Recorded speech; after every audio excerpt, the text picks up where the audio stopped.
എന്ത് കഴിക്കാൻ പോകുന്നു? നിങ്ങൾ എവിടാന്ന് ഗസ് ചെയ്യാമോ?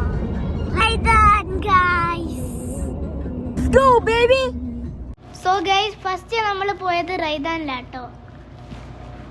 റൈദാൻ റെസ്റ്റോറൻറ്റിന്റെ അകത്ത് നല്ല പ്രിറ്റി ആയിരുന്നു കേട്ടോ ഗൈസ്. ഫാമിലിക്കൊക്കെ ടൈം സ്പെൻഡ് ചെയ്യാൻ പറ്റിയ ഒരു സ്ഥലമാണ് റൈദാൻ റെസ്റ്റോറൻറ്റ്. നമ്മൾ മജ്ലിസ് ആണ് ചൂസ് ചെയ്തത്. ബട്ട് അവിടെ ടേബിളും ചെയർസും അവൈലബിൾ ആണ്. ഇവരെല്ലാരും വിശന്ന് ക്രേസി ആയിട്ട് ഇരിക്കുക കേട്ടോ ഗൈസ്.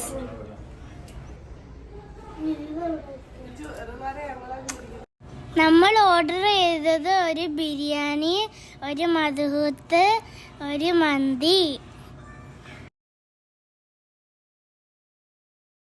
ഒന്നും പറയേണ്ട ആവശ്യമില്ല ഗൈസ്, എല്ലാം സൂപ്പർ ആയിരുന്നു, അടിപൊളിയായിരുന്നു, ഒന്നും പറയണ്ടായിരുന്നു.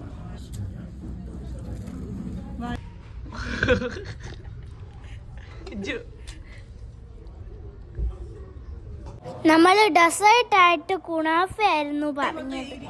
ഓപ്പൺ ചെയ്തത് മാത്രം ഓർമ്മയുണ്ട് ഗൈസ്, എന്നിട്ട് എവിടെ പോയെന്ന് അറിയാൻ വയ്യ. അത്രയ്ക്ക് ഡെലീഷ്യസ് ആയിരുന്നു, മസ്റ്റ് ട്രൈ. സെക്കൻഡ് ആയിട്ട് നമ്മൾ പോയത് ഹൈപ്പർ മാർക്കറ്റിലായിരുന്നു ഗൈസ്. അവിടുന്ന് നമ്മൾ കേക്കും ജ്യൂസും ഒക്കെ വാങ്ങിട്ടോ ഗൈസ്. അടുത്തതായി നമ്മൾ അസീസ് മാളിലാണ് ഗൈസ് പോയത്.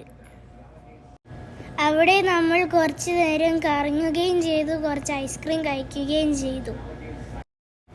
ഇനി ഈ വീഡിയോ കാണുന്നവരെല്ലാവരും പ്ലീസ് വീഡിയോ ലൈക്ക് ചെയ്യണം, സബ്സ്ക്രൈബ് ചെയ്യണം, ഷെയർ ചെയ്യണം, കമൻറ്റ് ചെയ്യണം. ലാസ്റ്റായി നമ്മൾ കോർണിഷിലാണ് പോയത് ഗൈസ്. വളരെ അധികം ബ്യൂട്ടിഫുൾ ആയിട്ടുള്ള സീനറി ആയിരുന്നു അവിടെ ഉള്ളത്. കുറച്ച് നേരം നമ്മൾ അവിടെ ടൈം സ്പെൻഡ് ചെയ്തു. ഹൈപ്പർ പാണ്ടേന്ന് വാങ്ങിയ സ്നാക്സ് എല്ലാം നമ്മൾ അവിടെ ഇന്ന് കഴിച്ചു.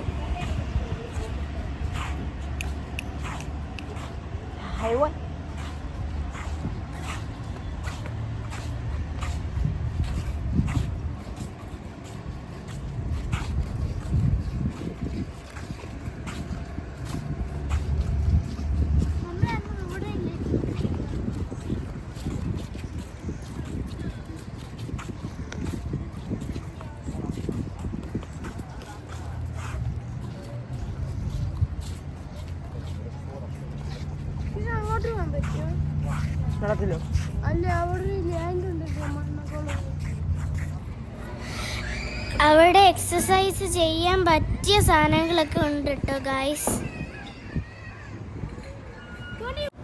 നമ്മൾ അതുമായി ഹൈപ്പർ മാർട്ടിൽ നിന്ന് മേടിച്ച സ്നാക്സ് എല്ലാം നമ്മളവിടെ ഒരു ട്രീ ഉള്ളൊരു ഭാഗത്ത് നമ്മൾ അവിടെ ഇരുന്ന് കഴിച്ചുകൊണ്ടിരുന്നപ്പോൾ ഒരു ക്യൂട്ട് ക്യാറ്റ് വന്ന് നമ്മളുടെ ഫുഡ് നോക്കിക്കൊണ്ടിരിക്കുന്നു.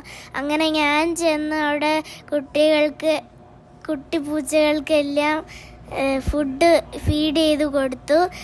ഒരു പൂച്ചയാണെങ്കിൽ എന്നെ മാത്രം ഇങ്ങനെ എൻ്റെ കയ്യിൽ നിന്ന് മാത്രം ഫുഡ് കഴിക്കുന്നു, വേറെ ആരും ഇട്ട് കൊടുത്തതൊന്നും കഴിക്കുന്നില്ല. ഞാൻ ഇട്ട് കൊടുത്തതേ മാത്രം കഴിച്ചിട്ടുള്ളൂ.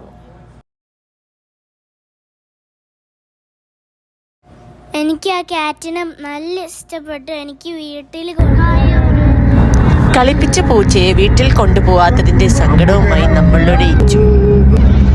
Thank you for watching. Please subscribe.